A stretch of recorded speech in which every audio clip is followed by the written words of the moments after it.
It's more similar to just sharing the gas, splitting the cost of aviation. And for pilots, it's hugely helpful for an industry that is incredibly expensive to be able to reduce your costs up to 75%. So that's what really drove us to build it. And starting out of our dorm room, we ended up raising funding through Y Combinator, moved out to Silicon Valley to start growing the company. And then 3 days before we were expected to pitch the company to investors, we get an awful letter from the FAA. And that really kicked off this whole process. So from that, we started working with the Goldwater Institute. They helped us to appeal that decision, the FAA's decision to shut us down. And I'm sure we'll get into it a bit later, but just briefly talking about why that came up, they said that the pilots who were splitting their cost were no different from an airline like United or Delta because they were advertising online and collecting some money. And that's what really caused the whole debate. But that's a background on FlightNow, and we're looking to get a law passed that will allow flight sharing in the U.S. Yeah, and maybe to add to Matt's story, to put the FlightNow's story in the context of the FAA's regulatory approach to flight sharing, but then also talk just a bit briefly about the impacts that both on pilots and on passengers that a platform like this had, very briefly, but had, and the potential it's had, and the impact it's having in Europe. So this is something that is happening in Europe. But to put it in the regulatory context, one thing that Matt didn't mention is the company built their platform around existing interpretations of FAA regulations. So they built their company around what was commonly understood to be the FAA's approach to flight sharing, and they pushed the margin a bit by saying instead of physical corkboards in airports all across the country, they're going to move it onto phones and turn them into digital corkboards, radically reducing the searching costs of connecting pilots and passengers.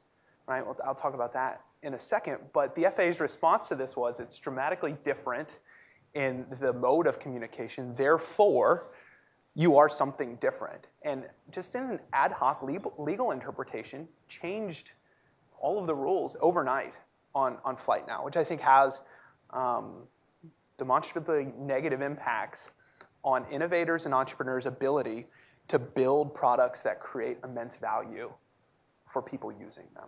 So how does this change the game for aviation, flight sharing? I think in a number of ways. So as Randall mentioned, I live in northern Utah now, and I had to drive past 2 airports to get the Salt Lake City airport to fly here for the event today. Now, it would be amazing if I could have turned that hour-and-a-half drive. My flight was at 9:30. I have an hour-and-a-half drive. So, I mean, I'm getting up at 4:30 a.m. to make a 9:30 flight. You could imagine how much better my morning would have been if instead of an hour-and-a-half flight or an hour-and-a-half drive, I had a 15-minute flight. Just a quick hop in an airplane and fly, 100 miles south and be at Salt Lake City Airport. Dramatically change my ability to get anywhere I want in the world, really, from northern Utah. And I think it's important to keep that context, not just for me personally, but we call most of America flyover country for a reason, right? These are where planes fly over, not where they're flying to.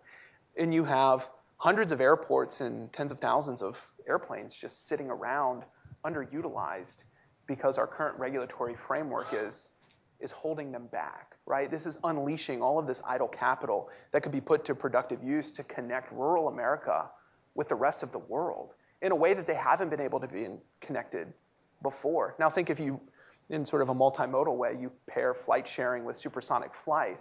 Well, gosh, now all of a sudden I'm from Logan, Utah. I could be anywhere in the world in, a much, much shorter time than, let's say, it takes me to get there now. So you're looking at the impacts here, and we don't just have to imagine what the impact would be. We can experience this in real time in Europe. So while flight sharing was grounded in the United States, it took off in Europe. The European Aviation Safety Administration didn't look at flight sharing as a threat or a safety concern, but took an active role in partnering with these platforms to create norms and principles and compacts that increased safety, but allowed these platforms to continue to innovate and expand to the point now where you have these platforms are thriving in Europe. And here in the United States, we're still having conversations on what could have been. Matt, do you kind of have anything to add to that discussion point so the legal impact of the FlightNow versus FAA decision was to restrict flight sharing, very simply, but are there other practical imports and practical implications that result from the absence of flight sharing in the United States? Flyover country is a great example. The lower cost, the greater access for private airports. Are there other ways in which we can kind of see this lack of opportunity manifesting? Certainly. So I think one of the big things to realize that often gets overlooked is that with small planes, you're not flying to 500 hub airports. You're flying to over 5,000 airports. So unlike the hub and spoke model with the airlines, you get to access the regional cities much more easily. So I think that's one of the biggest impacts that a service like FlightNow could have. But there are many others. We're seeing a big issue where the U.S. has always been known to have the best flying infrastructure of the world. I mean, we have more airports, we have more pilots, but that's changing. We're losing a lot of our regional airports every single year. And our pilot numbers have been dropping by almost 50% since the 80s. So we need to do something to change that, to keep this vital resource that we have. And by making flying cheaper, easier to do, and have it touch more people's lives, I think that's a huge way of how we can make that happen. Yeah, and I would also think of flight sharing as an on-ramp for people who would otherwise be pilots but can't afford the cost. So the impact of passengers that we've both mentioned now, and you've mentioned this briefly, even in your own story as a broke college student. But I think to keep this in mind, flying is an expensive hobby. I mean, if you're renting an airplane, it could be upwards of $150 an hour to fly.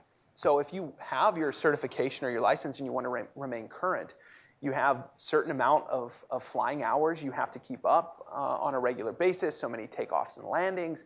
You have to continue to fly to remain current with the FAA.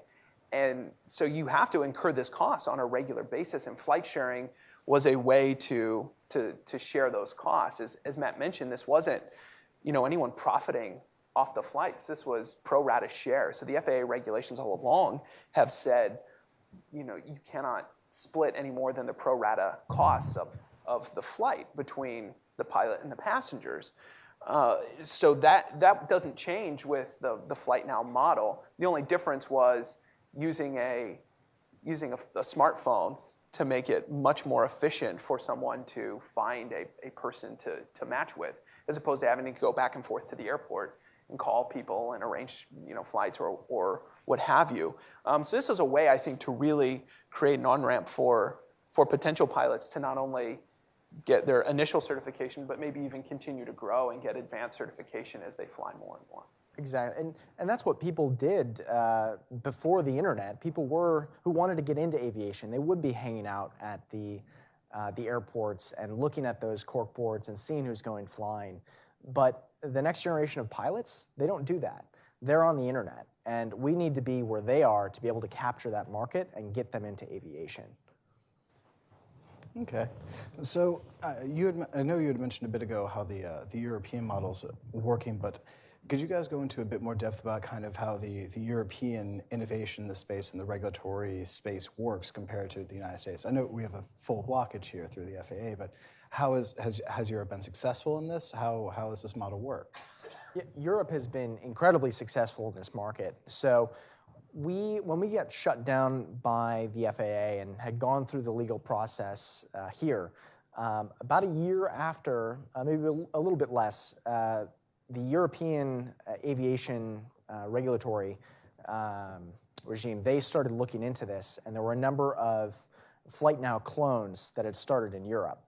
And together they formed this coalition where they allowed flight sharing and ran it as an experiment. So they wanted to make sure that it was safe. They wanted to make sure that this would not adversely impact the airspace. And so they created a set of questions that they wanted to answer with this trial. And they started the trial. And it was limited to just 4-seater planes. You had to share your costs. The pilots could not be profiting. And it went so well that they've now expanded the practice. It's now up to 6-seater aircraft, and they're doing over 1,000 flights a month. So it's really just taken off there, quite literally. And it's really upsetting that we don't have that here.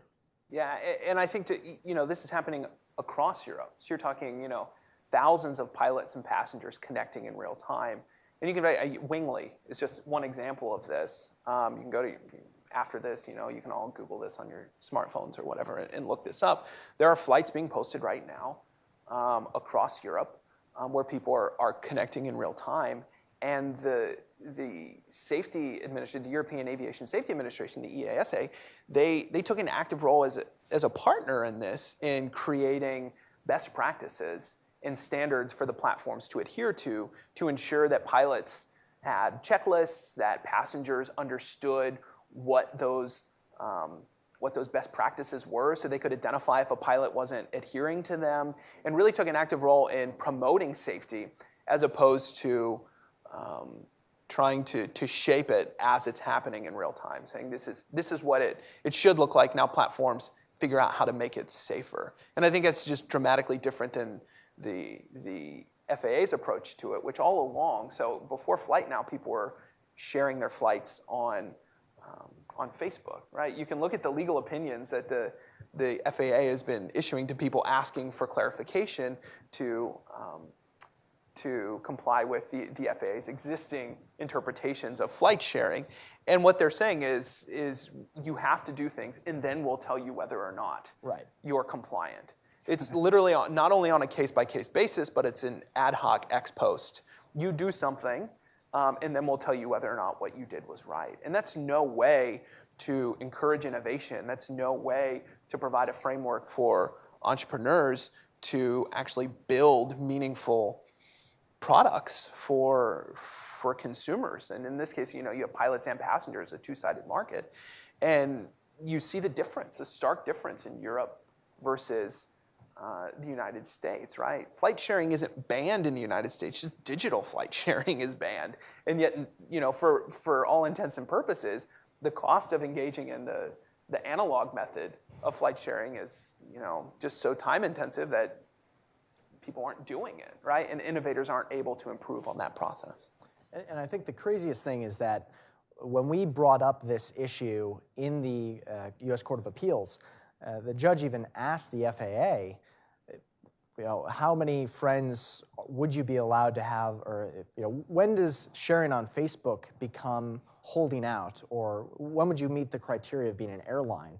And the FAA responded saying, well, it depends on how many friends you have. And that decides whether or not you're an airline or not if you're sharing your flight on Facebook. So it's really absurd what the position they've taken. Yeah, I think that touches on the legal distinction that took place in the case that when these flights are held out to the public as if they were accessible for common purchase among the whole public, then one is a common carrier subject to those regulations. And when one is not held out there, not subject to said regulations. And that's where it got really interesting, because there's certain criteria that you have to meet to become, or to be classified as a common carrier or an airline. Think United, Delta. And we felt, and we believed, based on the interpretations that had taken place before Flight Now, that pilots sharing the cost, the same as they did on a bulletin